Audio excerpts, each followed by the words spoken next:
সুন্দরবনের সেই অংশে তখন ভীষণ খরা, জল শুকিয়ে কাঠ, পাতা ঝরে গেছে।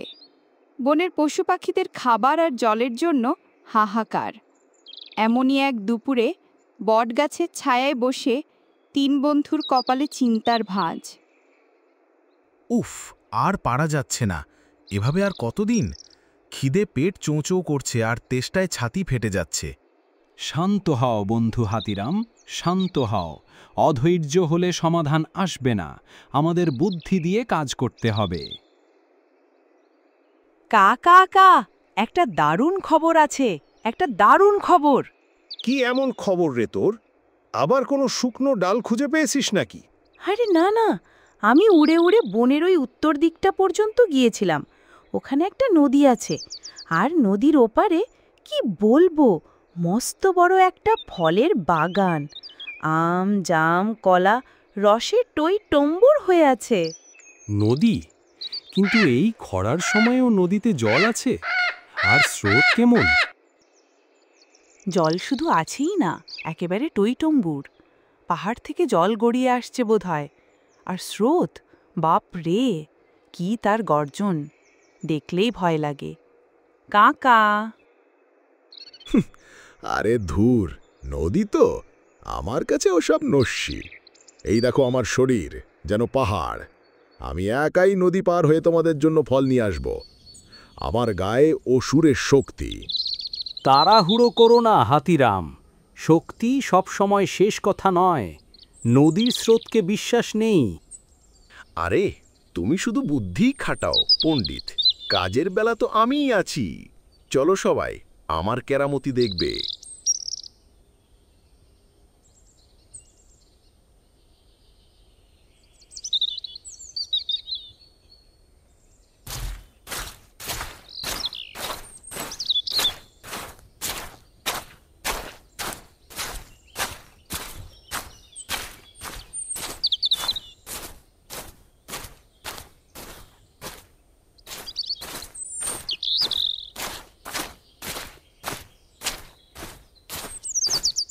হাতিরাম তার বিশাল শরীর নিয়ে নদীর পাড়ে এসে দাঁড়ালো। নদীর বুকে তখন উত্তাল স্রোত, যেন ফুঁসছে রাগে। কিন্তু অহংকারী হাতিরাম সেদিকে ভ্রুক্ষেপও করল না।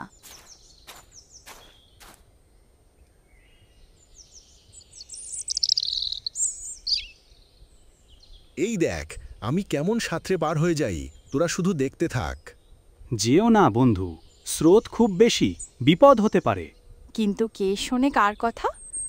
হাতিরাম সটার নেমে পড়ল নদীর জলে। প্রথমটা মনে হলো সে হয়তো পারবে, কিন্তু মাঝ নদীতে যেতেই প্রবল স্রোত তাকে ধাক্কা মারল। হাতিরাম টাল সামলাতে পারল না। আরে এ কি, আমি তো ভেসে যাচ্ছি, বাঁচাও বাঁচাও। হাতিরাম ভেসে যাচ্ছে। শিয়ালদা, কিছু একটা করো। কাক কাক কাক কাক কা। শিয়াল পণ্ডিত দেখল হাতিরাম কোনো মতে একটা পাথরের চাই ধরে নিজেকে বাঁচানোর চেষ্টা করছে। অনেক কষ্টে প্রায় আধ ঘন্টা লড়াই করে ক্লান্ত আর বিধ্বস্ত হাতিরাম কোনো ক্রমে পাড়ে ফিরে এলো। তার সমস্ত অহংকার তখন চূর্ণ বিচূর্ণ। আমি পারলাম না শিয়াল, আমার এত শক্তি, কিন্তু এই স্রোতের কাছে হেরে গেলাম। আমি বলেছিলাম বন্ধু, শুধু শক্তি দিয়ে সব কিছু হয় না। কিন্তু হতাশ হয়েও না। আমরা যদি একসাথে চেষ্টা করি তাহলে নিশ্চয়ই পারব। একসাথে? কিভাবে?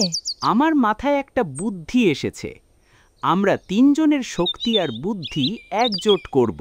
কি বুদ্ধি বন্ধু, খুলে বলো। শোনো হাতিরাম, তুমি আমাদের মধ্যে সবচেয়ে শক্তিশালী। তুমি নদীর স্রোতের বিপরীতে শক্ত হয়ে দাঁড়িয়ে থাকবে, একটা সেতুর মতো। আমি তোমার পিঠে চড়ে থাকব আর নির্দেশনা দেব কোন দিকে যেতে হবে। আর কাকভূষুণ্ডি, আমি কি করব? কাকা। তুমি আমাদের সবচেয়ে বড় ভরসা। তুমি উড়ে উড়ে ওপর থেকে দেখবে নদীর কোন অংশে স্রোত কম বা কোথায় লুকোনো পাথর আছে। তুমি আমাদের পথপ্রদর্শক হবে। তুমি বিপদ দেখলেই আমাদের সাবধান করে দেবে। বাহ, এ তো দারুণ বুদ্ধি। বুঝেছি, আমি হব তোমাদের আকাশ চোখ। কা, আমি রাজি। তাহলে আর দেরি কেন? চলো, একতাই বল। এবার আর হাতিরামের চোখে অহংকার ছিল না, ছিল দায়িত্ববোধ। শিয়ালের চোখে ছিল তীক্ষ্ণ বুদ্ধি, আর কাকের চোখে ছিল সতর্কতা। তারা তিনজন মিলে এক হয়ে যেন এক অজেয় শক্তি। ডাইনে ডাইনে সরো হাতিরাম, সামনে একটা বড় ঘূর্ণি, কা কা। শুনেছ হাতিনাম, সাবধানে ডাইনে চাপো, আস্তে, খুব আস্তে, ভারসাম্য রেখো। আমি আছি, তোমরা চিন্তা করো না। এভাবেই তারা এগোতে লাগলো। কাক ওপর থেকে পথ দেখায়, শিয়াল সেই অনুযায়ী হাতিকে চালায়, আর হাতি তার সমস্ত শক্তি দিয়ে স্রোতের বিরুদ্ধে লড়াই করে। একবার একটা বড় গাছের গুঁড়ি ভেসে আসছিল তাদের দিকে। সাবধান, একটা বিশাল গাছের গুঁড়ি আসছে, খুব জোরে আসছে। হাতিরাম, তোমার সমস্ত শক্তি দিয়ে জলের মধ্যে একটু বসে পড়ো, গুড়িটা ওপর দিয়ে চলে যাবে। হাতিরাম ঠিক তাই করল। বিশাল গুড়িটা তার পিঠের ওপর দিয়ে ঘষা খেয়ে বেরিয়ে গেল। অল্পের জন্য তারা বেঁচে গেল। এভাবেই একে অপরের সাহায্যে তারা ধীরে ধীরে নদীর ওপারে পৌঁছে গেল।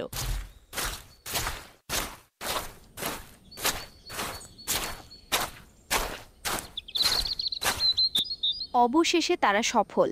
নদীর ওপারে পৌঁছে তাদের চোখ জুড়িয়ে গেল। সারি সারি ফলের গাছ, রসে ভরা ফল। তারা মনের আনন্দে পেট ভরে ফল খেল। ধন্যবাদ বন্ধু, তোমাদের ছাড়া আমি এটা কোনোদিন পারতাম না। আজ আমি বুঝলাম একা আমার শক্তি কিছুই নয়। আমরা সবাই মিলেই এটা পেরেছি। কা কা, কি মজা! হ্যাঁ হ্যাঁ হ্যাঁ, ঠিক তাই। একা একা আমরা প্রত্যেকেই দুর্বল, কিন্তু একসাথে হলেই আমরা শক্তিমান। এটাই হলো বনের নিয়ম, এটাই হলো ঐক্যের শক্তি।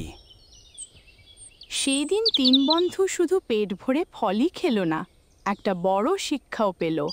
তারা বুঝল, শুধু শক্তি বা শুধু বুদ্ধি দিয়ে বড় কাজ হয় না। বড় কাজ করতে গেলে লাগে বিশ্বাস, সহযোগিতা আর একতা। এরপর থেকে তারা তিনজন সবসময় একসাথেই থাকত, আর তাদের দেখে বনের অন্য পশুরাও একতার গুরুত্ব শিখল। তো বন্ধুরা, আজকের গল্পটা তোমাদের কেমন লাগলো? যদি এরকম আরও মজার মজার কার্টুন স্টোরি দেখতে যাও, তাহলে এক্ষুনি আমাদের চ্যানেলটা সাবস্ক্রাইব করে ফেলো। আর হ্যাঁ, পাশের বেল বাটনটাতেও ক্লিক করে রাখতে ভুলো না কিন্তু। তাহলে নতুন ভিডিও এলেই সবার আগে তুমি জানতে পারবে। দেখা হবে পরের ভিডিওতে। টাটা।